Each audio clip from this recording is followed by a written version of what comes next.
Have you filed for a patent or are you thinking about filing for a patent?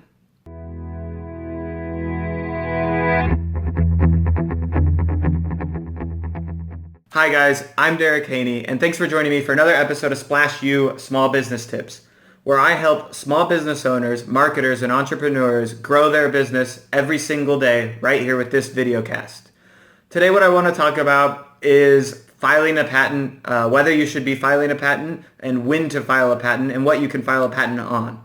So the first thing I really want to talk about here is I have seen this mistake a few times where people have created, let's say, a simple algorithm or sorting function, a way to distribute cards online, which was a poker software, and tried to create a patent around this and spend thousands and thousands of dollars on patenting a technology that is either questionabably patentable, has no customer base yet, so isn't worth anything necessarily, or just flat out it may already exist but hasn't been patented. So there's a lot of ways you can really go about throwing a ton of money away on trying to get your idea patented.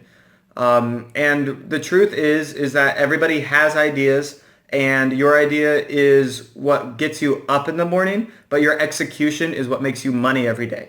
So it's really important to understand that you need to get your customers and execute on your ideas before bothering to try and get a patent around it or trying to get somebody to sign a non-compete form before telling them about your idea. Odds are anyone can copy that idea anyways. You don't need to worry about people stealing your ideas because if it's a good idea, someone else is already working on it. There's 8 billion people on the planet, and a lot of them are pretty smart. No, some of them are pretty smart. And you're probably, not coming up with the most original thing. So 95% of the time, you don't need to worry about someone stealing your idea. You don't have to go patent it first. You don't have to hide it and hide it behind some sort of disclosure agreement. It's called a non-disclosure agreement or something like that. The only times to do that is if you're part of a bigger company or organization that's invested millions of dollars into the product right away.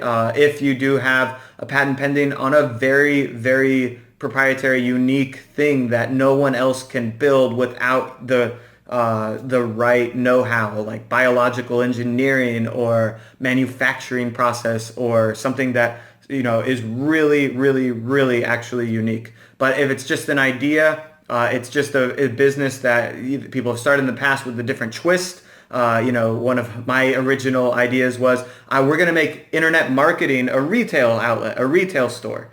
And we're going to put it on the corner and people will walk by and be able to come in and buy Facebook ads. I'm not afraid to tell you that because if you want to go do that, go do that. That validates that my idea was pretty cool. And I'd love to see that out there. I'm working towards completing that goal, but it's a long ways down the road. It turns out it's not as easy to execute on as saying it. So I never hid that idea from the people that I wanted to talk about as I started my business, and that was the idea that got me up in the morning every single day. But it's the execution of getting better at marketing, at my business, and structuring things properly that are going to guarantee my success in the long run. It's not actually the idea itself. So really, when you're thinking about patenting your product, service, proprietary technology, whatever it is, try and build a customer base first. Try and say to people, hey, if I solve this problem, you don't have to tell them how you solve it. If I solve this problem, would that be something you would be interested in? Would you buy that today? Would you pay for that today? And then you can actually take the payment today, use that money to file the patent and complete the rest of the process and build the business and then deliver the product later. That's a great way to validate and justify the spending of the money on the patent that protects the intellectual property or the IP or the product or patent itself. So you need those customers first. This is often referred to as the lean startup methodology or customer development methodology. You start by getting the customer's feedback before developing your product because they actually know best. Even if you're, someone that uses the product yourself, as you start trying to develop it yourself, you're going to lose touch with what a majority of other people need it for. So you still have to go out there and get the customers. So always get the customers before filing a patent. and assume that you don't need to sign a non-disclosure agreement to talk about a business. It's almost never really something that needs to be signed. VCs won't sign those kinds of things because they need to be open to other opportunities.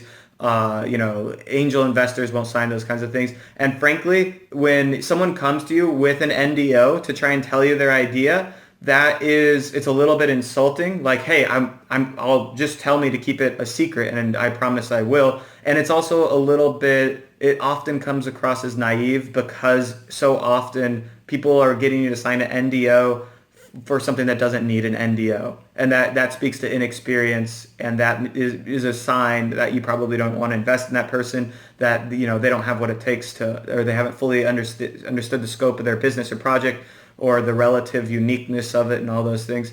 Now, at the same time, you will stumble across people that have a really cool proprietary technology where they're 3D printing silicon that makes like tissue that exactly resembles lungs or something along those lines. Sure, that's probably a patentable product, but you probably spun off of some sort of large bio tech company, and it can have the budget to patent, and that's not going to come along very often. Also, telling someone that you can create that tissue sample doesn't need an NDO, because it's not like you're showing them, here's exactly how to create it, and I'm going to hand you all the code, right? So you can still talk a lot in detail about the idea and what it is you're doing without having to disclose the exact secrets of the business, and therefore you don't need to sign that NDO. That's it from me. If I was helpful in any way, please like, share, comment, or subscribe down below. As always, you can find me on Twitter. I am at SixPeppers. And our business Twitter handle is @SplashOPM, where you can find a great host of articles and links to just stellar videos, blogs. I'll call it content because that's what it is, for small business owners, marketers, and entrepreneurs. That's it from me. I'm Derek Haney for SplashU Small Business Tips. I'll see you guys next time.